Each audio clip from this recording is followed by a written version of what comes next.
Tonight, new audio shedding light on the moments before some of Nolan Wells' friends left Horn Island off the coast of Mississippi. A mom of one of the friends last week said the group left without Nolan when their boat began malfunctioning. As part of a records request that details the group calling for towing assistance. And is everybody on board? A body recovered from an island most people couldn't find on a map.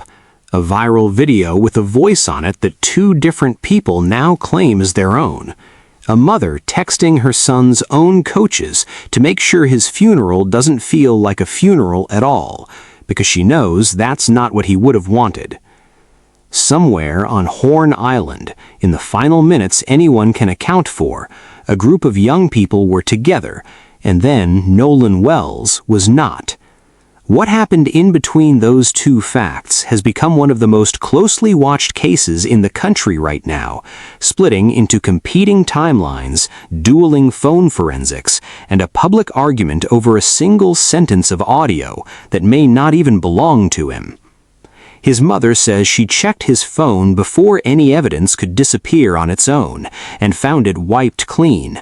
No photos, no messages, nothing. She has said that detail out loud in front of cameras more than once, because it is the kind of detail that either explains everything or explains nothing, depending on who you believe. A grand jury is now waiting on the other side of an unfinished sheriff's investigation. Attorneys with national reputations have attached themselves to this case. A former NFL quarterback is paying for an independent autopsy. An Oscar-nominated director is paying for a funeral. And somewhere in the middle of all of that institutional weight sits an 18-year-old who, by every account from the people who actually knew him, never had a bad day in his life. This case has already produced a claim that turned out to be less certain than it first sounded, a video repost that was later debunked, and fabricated AI-generated footage aimed at a grieving mother in the same week she is planning her son's service. None of that is peripheral. All of it is now part of the record. Before we go further, a note. This case involves the loss of a young life and a family's search for answers, and some parts of it may find emotionally difficult. We tell it because the facts deserve to be laid out clearly, not because any part of it is easy to hear. If this is your first time here, welcome to Verdict's Journal. We build these cases the way they actually unfolded, fact by fact, without shortcuts.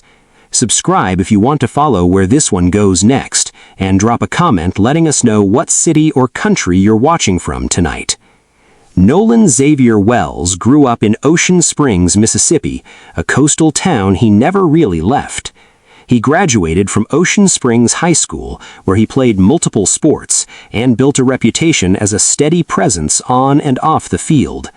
By the summer of 2026, he was a rising sophomore at Southwest Mississippi Community College, playing wide receiver for a program that had become central to his day-to-day life.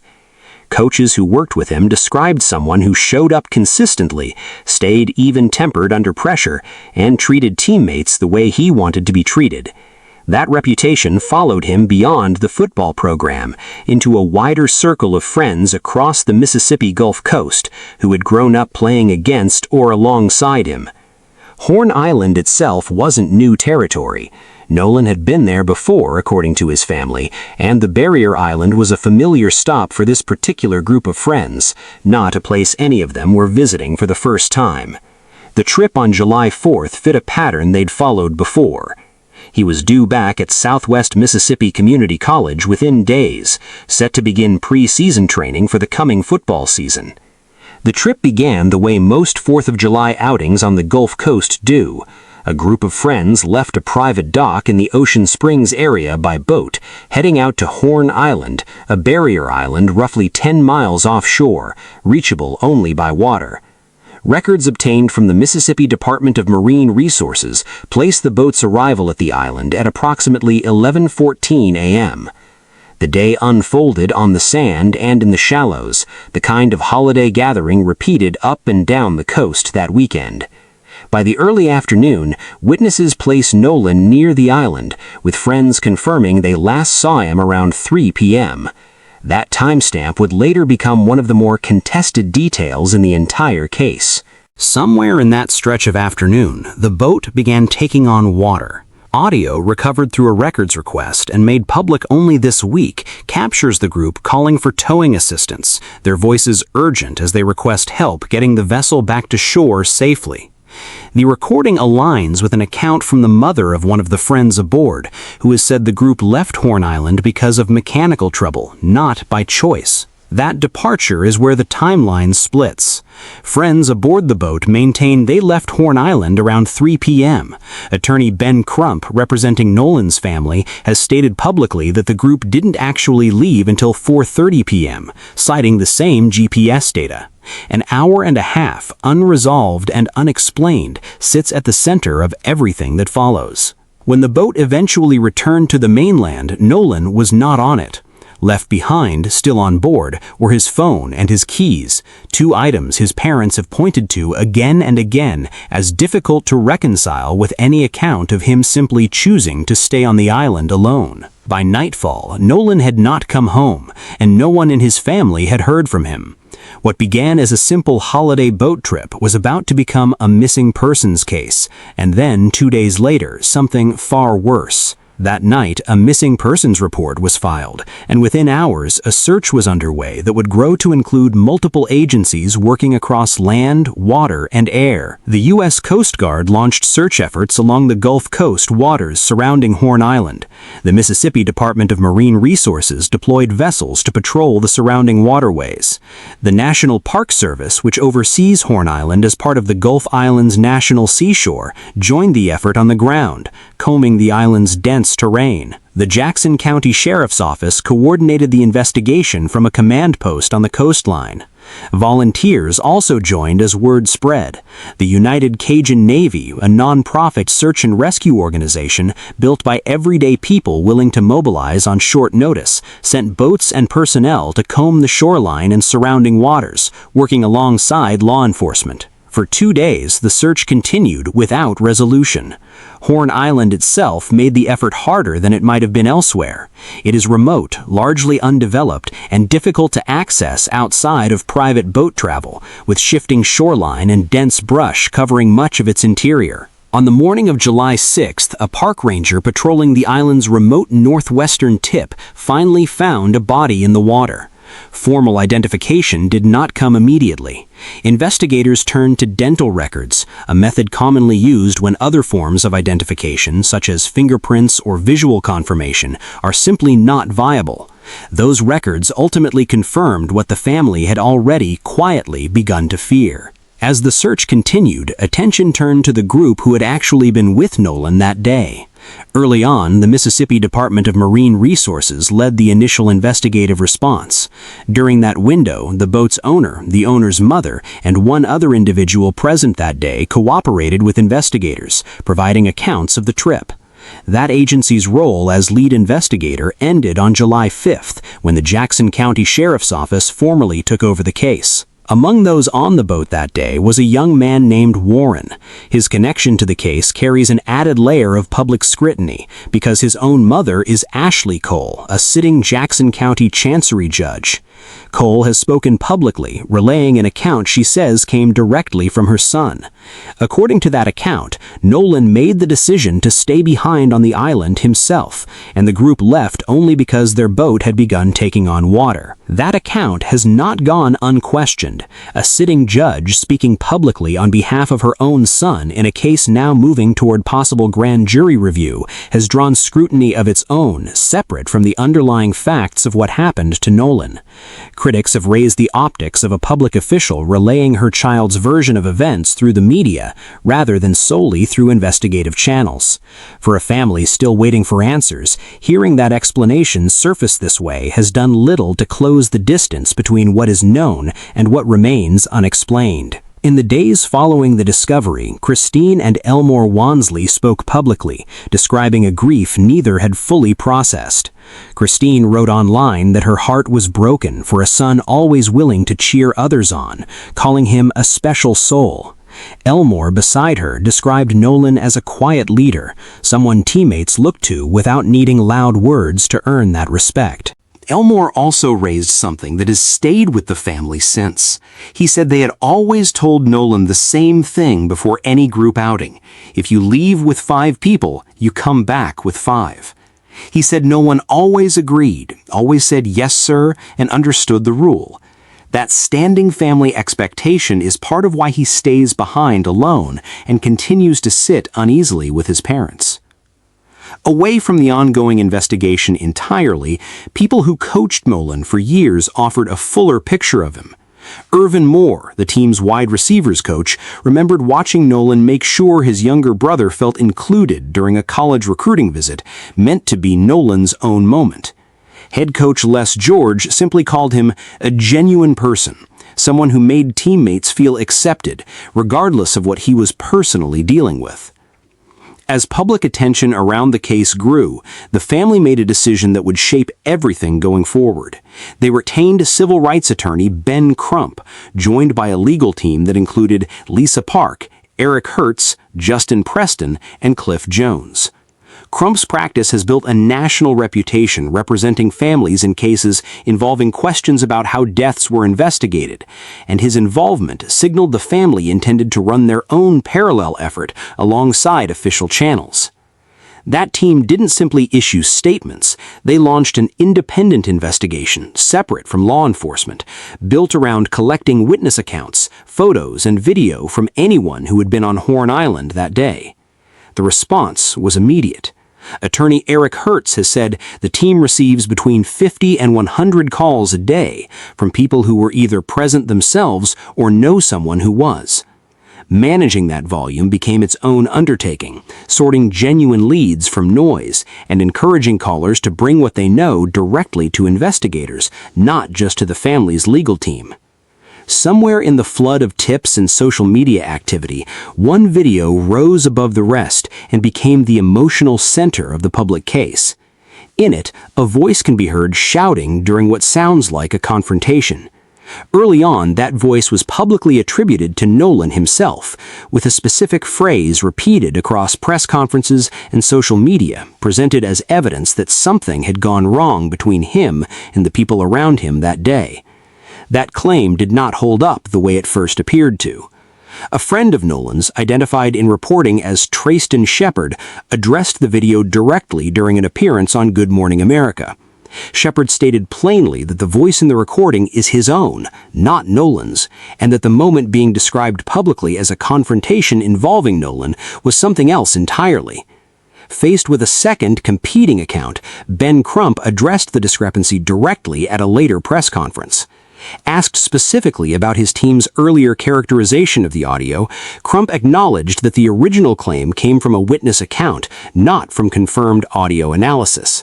He said another witness had since come forward attributing the voice to someone else, and audio experts working with his team were reviewing the recording, with no confirmed conclusion yet reached. That walkback matters for reasons beyond this one detail alone. For weeks, that quote functioned as something close to settled fact in public conversation about the case. Hearing it revised, openly and on the record by the same attorney who first amplified it, is itself a meaningful moment, a reminder that even claims repeating widely and confidently can turn out to rest on less than they first appeared to.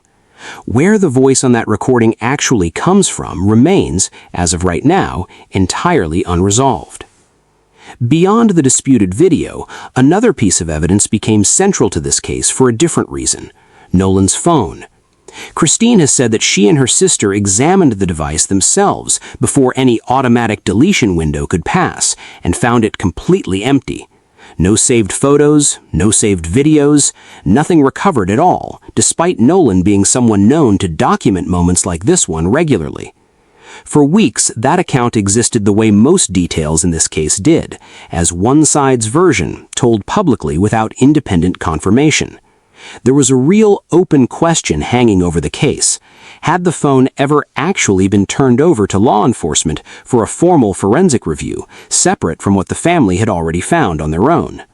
That question has now been resolved procedurally, not yet factually. During a meeting with Jackson County District Attorney Angel Myers McElrath, the family's legal team and the DA's office agreed to a joint inspection of the device. Rather than one side examining the phone and reporting findings to the other afterward, both sets of experts will review its contents together at the same time. That distinction carries real evidentiary weight in an investigation like this one. In cases involving contested digital evidence, chain of custody, who handled a device, when, and under exactly what conditions, can determine whether findings hold up to scrutiny later on. A joint examination means both sides are working from the same data, recovered under the same conditions at the same moment, with no room for one account to be revised after the fact. Whatever that download ultimately shows or fails to show, it will carry a different kind of evidentiary weight than either side's account ever could. What remains uncertain is simply when those results will actually be made public.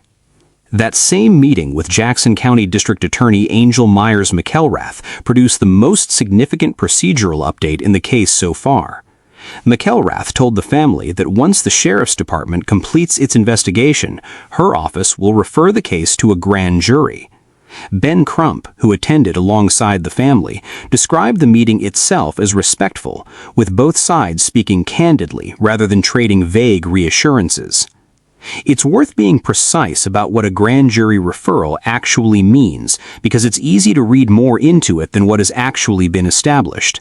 A grand jury does not decide guilt or innocence. Its function is narrower. Prosecutors present evidence, and the jury determines whether enough exists to formally bring charges. Referring a death to a grand jury is standard procedure in Jackson County for any death considered unnatural or suspicious. It is a process, not a verdict, and McElrath herself has been careful not to characterize this as a confirmed criminal case. Still, for a family that had spent weeks asking simply for a defined next step, having an actual procedural pathway laid out marked real, if incremental, progress. Not every question got answered in that meeting. Attorney Eric Hertz raised a specific legal obligation that had already gone unmet. Under Mississippi law, crime victims are entitled to receive an incident report, along with certain other case information, within 72 hours. That window had passed well before this meeting took place, and the family still had not received that report. Part of the meeting's purpose was to begin correcting that gap directly with the DA's office, and to establish clearer communication going forward, rather than leaving the family to chase updates on their own, as they had been forced to do for much of the investigation up to this point.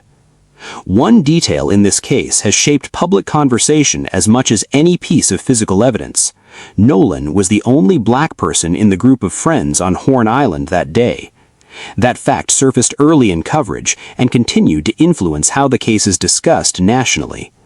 Some online commentary questioned why Nolan chose to spend the holiday with this group, framing his presence there as a factor in what happened to him. That framing drew direct pushback from public figures following the case. Historian and author Ibram Kendi addressed it publicly, writing that criticizing Nolan for the choice implies responsibility belongs to him rather than to whoever may be responsible for what actually happened, calling that pattern a familiar one. Alongside that discussion, questions have persisted about whether race has shaped how transparently Mississippi officials are handling this specific investigation, concerns raised publicly by both the family's legal team and by national commentators following the case closely. Officials themselves have not addressed that particular question directly on the record. What remains clear is that this case has become, for many people following it online, about something larger than the specific facts of July 4th alone. 2 separate autopsies have now been completed in Nolan's case. The Mississippi State Medical Examiner's Office conducted the official state autopsy, while an independent autopsy, funded by former NFL quarterback Colin Kaepernick, was carried out at the family's request. As of now, results from neither examination, including cause of death and toxicology findings, have been made public. Early in the investigation, Jackson County officials indicated they suspected drowning based on preliminary information available at the time. That characterization has not been formally confirmed as a final ruling, and investigators have continued gathering evidence since. Ben Crump has said the legal team expects to share preliminary findings once the family has had the chance to lay Nolan to rest. Until those results are formally released, the exact cause and manner of Nolan's death remain officially undetermined, one of the central unanswered questions still sitting at the center of this entire case. Beyond the family's own legal team, a wider network of public figures has stepped in throughout this case. Tyler Perry has covered the full cost of Nolan's funeral, a decision he's described as personal, citing his own experience with unanswered questions surrounding a family member's death. Colin Kaepernick has remained closely involved in supporting the family's search for answers. Reverend Al Sharpton has agreed to personally officiate Nolan's funeral service. Locally, support has looked a bit different but no less consistent. Mayor Casey Vaughn of Gosher has been reported reaching out to check on the family nearly every single day since Nolan disappeared. Jeffrey Hulum has done the same, consistently. Together, it paints a picture of a case that has drawn support far beyond Mississippi's borders. Funeral services for Nolan Wells are scheduled for Monday, July 20th at Center Point Church in Ocean Springs, Mississippi. Visitation will run from 9 to 11 that morning, with the service beginning immediately after. Christine has been direct and clear about the tone she wants for what follows. Rather than a traditional, somber gathering, the family is planning a celebration of life at the Jackson County Fairgrounds, bringing together relatives, close friends, and former teammates. She said plainly that Nolan wouldn't want people sitting around in sorrow, and that she wants the day to reflect the person he actually was. As it stands right now, this case remains exactly what it has been for weeks now: open.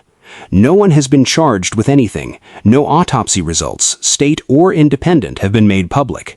The Sheriff's Department's investigation is still active, and only once that concludes will the case move to a grand jury, the next formal step in a process that has already stretched well beyond what anyone expected in the days after July 4th. What has changed is the shape of the questions being asked. In the beginning, this was a search for a missing teenager. It became a search for a body, then a search for answers about how a boat trip ended the way it did. Now it's a case built on competing timelines, disputed audio, a phone with nothing on it, and a family that has refused to let any of those details simply fade from public attention. What hasn't changed is what everyone closest to Nolan keeps coming back to: a young man who, by every account from people who actually knew him, showed up for others consistently without needing recognition in return. That's the part of this story that exists independently of whatever the investigation ultimately determines. There is no resolution to offer yet, and pretending otherwise wouldn't serve this case or this family. What exists instead is a process still unfolding, evidence still being gathered, and a grand jury still waiting on the other side of it.